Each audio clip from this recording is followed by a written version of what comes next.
বিশ্বকাপের মাঠে রেফারির সিদ্ধান্ত নিয়ে তর্কে জড়িয়েছিলেন। এবার পারিবারিক ঝামেলায় পড়ে নিজেই অজ্ঞান মিশরের কোচ হোসাম হাসান।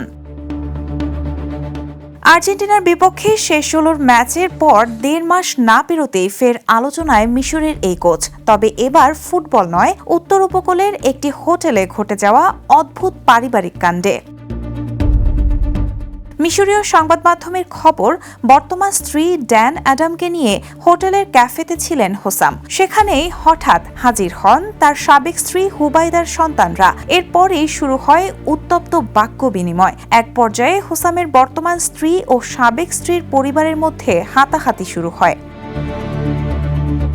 ড্যান অ্যাডামের অভিযোগ, তাকে গরম কফি ছুঁড়ে মারা হয়। এরপর চলে থাপ্পড়, ঘুষি আর চুল টানাটানি। পরিস্থিতি সামলাতে দুই পক্ষের মাঝখানে পড়েন Hossam.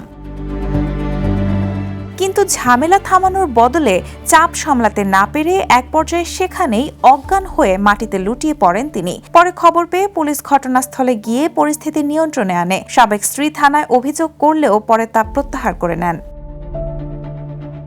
Raihana moon, the news.